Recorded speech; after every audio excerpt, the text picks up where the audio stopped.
La gestión con stop loss es uno de los conceptos más importantes del trading.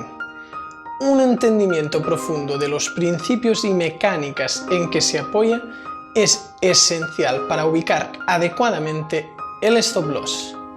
Bienvenido a Código Trading, soy Dave y te voy a acompañar en el camino hacia la libertad financiera.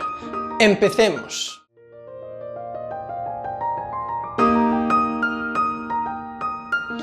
El stop loss es una orden que como trader envías al broker para limitar tus pérdidas, en una posición abierta en particular. El stop loss se usa, por lo tanto, para cerrar operaciones, preferiblemente de la forma adecuada y en el momento correcto. Existen muchas estrategias que forman parte del proceso de toma de decisiones, pero que también proporcionan al trader oportunidades adicionales. Entonces, ¿qué es el stop loss y por qué debería usarlo al operar? Al abrir una orden de stop loss, determinas la cantidad de dinero que estás dispuesto a arriesgar para cada operación en particular. Recortar las pérdidas en el momento adecuado es una habilidad que todos los traders tienen que aprender tarde o temprano, si deciden alcanzar un cierto grado de éxito.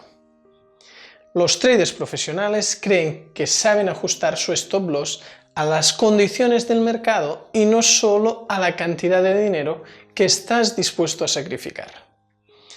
Tomando el análisis técnico en consideración, también puede ser una forma práctica para poner el stop loss. Y recuerda, la mayoría de los traders están de acuerdo en que es vital saber cuándo se debe cerrar una operación, incluso antes de pensar en abrirla.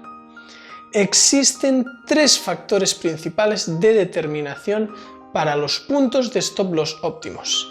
El primero de ellos es el stop por porcentaje. Puedes determinar la posición del stop loss basándote en la cantidad de capital que estás dispuesto a arriesgar en cada momento en particular. El stop loss, en ese caso, dependerá mucho de tu capital total y de la cantidad de dinero invertido. Recuerda que los expertos abogan por invertir no más de un 2% de tu capital de trading en una sola operación. El segundo tipo son los stops por gráfico. Este método está más orientado al análisis técnico que los otros. Resulta que los niveles de soporte y resistencia pueden también ayudarnos a determinar puntos óptimos de stop loss.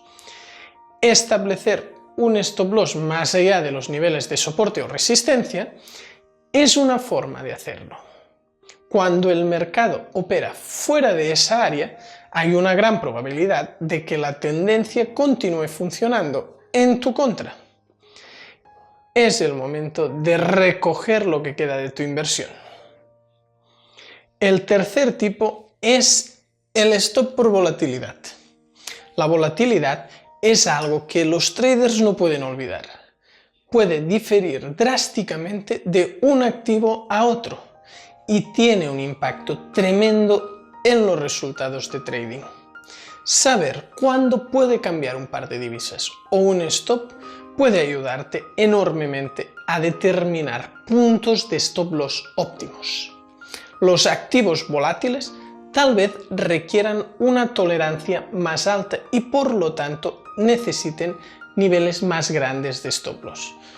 Puede ser una buena idea crear tu propio sistema de stop loss y TP combinando diferentes enfoques y debería estar basado en el backtest y las condiciones del mercado. Al usar un stop loss, no aceptas la obligación de esperar hasta que se alcance el nivel del precio predeterminado. Puedes cerrar la operación antes si el mercado muestra un precio de acción que no es favorable, pero al mismo tiempo no dejes que tus emociones interfieran. ¿Alguna vez te has dado cuenta de lo devastador que puede llegar a ser operar en base a tus emociones? Lo mismo ocurre cuando creas una orden de stop loss y no le das el tiempo suficiente a tu estrategia de trading para que se valide esta. El stop loss no es simplemente un punto de salida. Un buen stop loss debe aspirar a ser un punto no válido de tu idea actual de trading, de tu estrategia. En otras palabras, el stop loss aprobará que la estrategia que has elegido ya no funciona y en caso contrario es buena idea esperar. Si te ha gustado, dale a suscribir y no te olvides de visitar códigotrading.com. Nos vemos en el próximo vídeo.